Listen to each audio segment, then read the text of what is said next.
का चैप्टर है वाकाटक वंश। चलिए देखते हैं वाकाटक राजवंश जो है उसमें क्या है, जानकारी मिलती है हमें। वाकाटक राजवंश की स्थापना 255 ईस्वी के लगभग विंध्य शक्ति नामक व्यक्ति ने की थी। पूछ सकता है कि वाकाटक राजवंश की स्थापना कब किया गया था, तो 255 ईस्वी में। और किसने किया था, तो विंध्य शक्ति नामक व्यक्ति ने की थी। इसके पूर्वज सातवाहनों के अधीन बराड़ के स्थानीय शासक थे, यानी सातवाहन के अधीन थे। और बराड़ अर्थात विदर्भ के स्थानीय शासन थे। विंध्य शक्ति के पश्चात उसका पुत्र प्रवरसेन प्रथम, जो 275 से 335 ईस्वी तक शासन किया। अर्थात विंध्य शक्ति के जो पुत्र था उसका नाम था प्रवरसेन, जिसने 275-335 ईस्वी तक शासन किया। वाकाटक वंश का वह अकेला ऐसा शासक था, कौन? प्रवरसेन शासक था जिसने सम्राट की उपाधि धारण की थी। पुराणों से पता चलता है कि इसने 4 अश्वमेध यज्ञ किया था। 4 अश्वमेध यज्ञ किसने किया कराया था? प्रवरसेन ने करवाया था। प्रवरसेन के पश्चात वाकाटक साम्राज्य को 2 शाखाओं में विभक्त हो गया, प्रधान शाखा तथा वाशिम शाखा। दोनों शाखाएं समांतर रूप से शासन किया। दोनों शाखाएं समांतर रूप से क्या किया? शासन किया। बहुत अच्छा, देखते हैं नेक्स्ट आगे है। शासन किया। प्रवरसेन के समय में 2 शाखा बट गई थी, एक का नाम था प्रधान शाखा, दूसरा का वाशीय शाखा। चलिए प्रधान शाखा में देख लेते हैं कि प्रधान शाखा में राजा कौन थे। तो प्रधान शाखा के प्रमुख राजा थे रुद्रसेन प्रथम, प्रभावती गुप्ता का संरक्षण का काल, प्रवरसेन द्वितीय, नरेंद्र सेन, पृथ्वी सेन द्वितीय। चलिए आगे देखते हैं।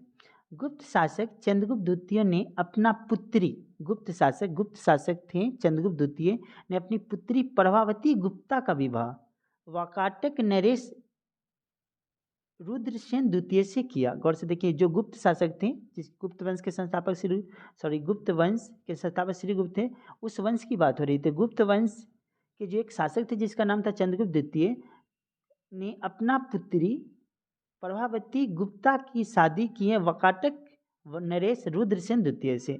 तो वाकाटकों का राज गुप्त एवं शक राज्यों के बीच था।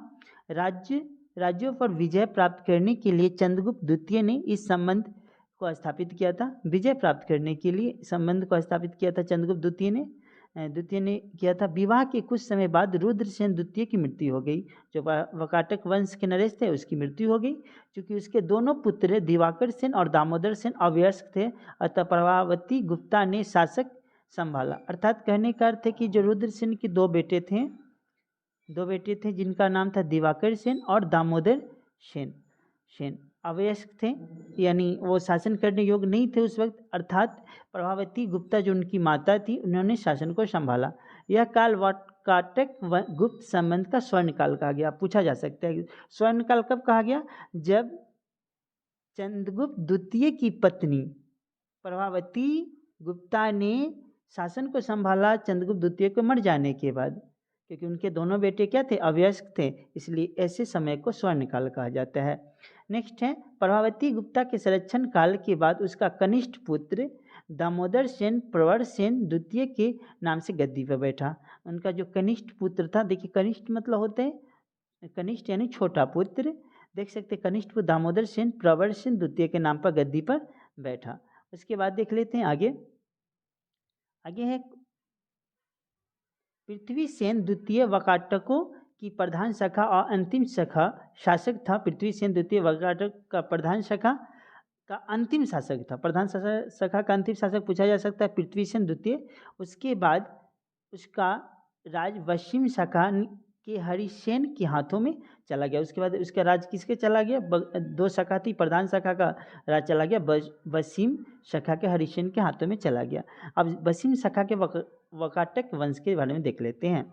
वाकाटक वंश की इस शाखा की स्थापना 330 ईस्वी में सम्राट प्रवरसेन के छोटे पुत्र सर्वसेन ने की थी। देखिए प्रवरसेन के जो छोटे पुत्र थे उनका नाम था सर्वसेन ने की थी। उसने वत्स गुल्म नामक स्थान पर एक स्वतंत्र राज्य का स्थापना की। वत्स गुल्म महाराष्ट्र के अकोला जिले में आधुनिक वाशिम में स्थित है। देखिए अभी आधुनिक नाम उसका वाशिम हो गया था, जो वस्त गुल्म जो अभी महाराष्ट्र के अकोला जिले में था स्थित था।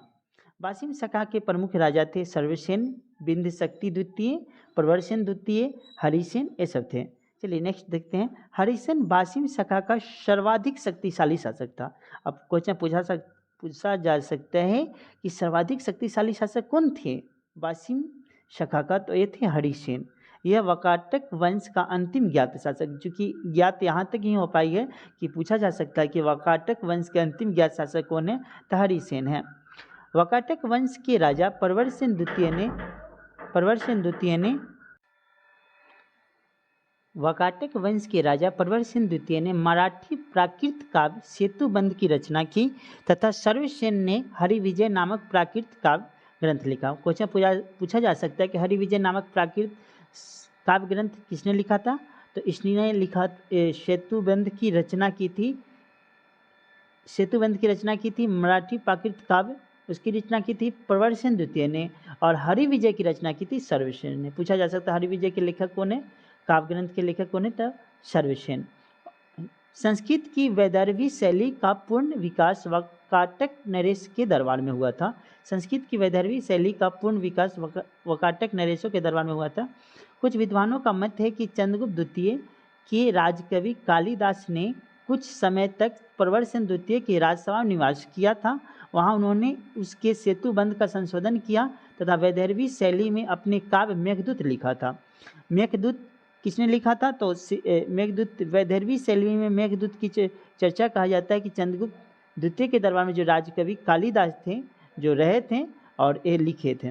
वाकाटक नरेश ब्राह्मण धर्मावलंबी थे। वे शिव और विष्णु के अनन्य उपासक थे। वाकाटक जो नरेश थे वाकाटक वंश के, वो ब्राह्मण और धर्मावलंबी थे और शिव और विष्णु भगवान के अनन्य उपासक थे, यानी बहुत अच्छे उपासक थे। वाकाटक नरेश पृथ्वीसेन द्वितीय के सामंत व्याघ्रदेव ने नचना के मंदिर का निर्माण कराया था। व्याघ्रदेव ने नचना के मंदिर का निर्माण कराया था। अजंता का 16वां तथा 17वां गुहा विहार और 19वें गुहा चैत्र का निर्माण वाकाटकों शासन के काल में हुआ था। 19वीं गुहा चैत्र का निर्माण 16वां तथा 17वां विहार और 19वें गुहा चैत्र का निर्माण वाकाटकों के शासन काल में हुआ था।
अब देखते हैं अंग्रेजी शासन के विरुद्ध महत्वपूर्ण विद्रोह। चलिए, एक में है सन्यासी विद्रोह। तो सन्यासी विद्रोह बिहार देखिए, सन्यासी लोग बिहार में रहते थे, तो बिहार और बंगाल में हुआ था, क्योंकि बंगाल की हिस्सा था बिहार। और इसके जो नेता थे केना सरकार, दिरजी नारायण और केना सरकार थे। और ये हुआ था 1760 से 1800 में, देख सकते हैं 1760 से 1800 में हुआ था सन्यासी विद्रोह। कहाँ हुआ था? बिहार और बंगाल में। उसके बाद फकीर, तो फकीर भी कहाँ मिलेंगे? बंगाल में ही मिलेंगे। तो फकीर तो जान सकते हैं, तो चिराग अली और मजनू शाह फकीर मान लेंगे। फकीर विद्रोह बंगाल में हुआ था। मजनू शाह और चिराग शाह दोनों मजनू हो गए तो मतलब फकीर हो ही गया, और संबंधित नेता थे। और 1776 से 77 में हुआ था। फकीर कब हुआ था? 1776 से 77 में, और सन्यासी 1760 से 1800 में।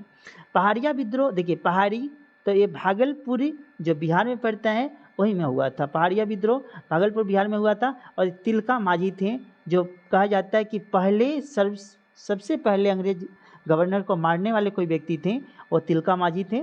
और पहाड़िया विद्रोह बिहार में हुआ था, तिलका माझी थे इसके नेता, और ये 1779 में हुआ था पहाड़िया विद्रोह। चुआर विद्रोह बांकुड़ा बंगाल में हुआ था। चुआर बांकुरा बंगाल। और इसमें जो नेता थी करणगढ़ की रानी शिरोमणि एवं दुर्जनसी थे। करणगढ़ की रानी शिरोमणि एवं दुर्जनसी थे और 1798 ईस्वी में हुआ था चुआर विद्रोह।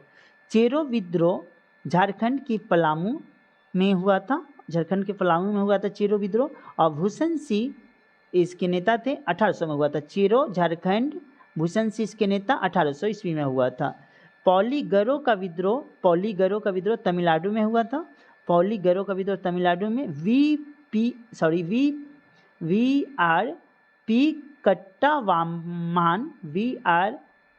कट्टावामान 1799 से 1 ईस्वी में हुआ था। पौलीगरो का विद्रोह हुआ था और 1799 में ही टीपू सुल्तान की मृत्यु हो गई थी, आपको पता ही होगा।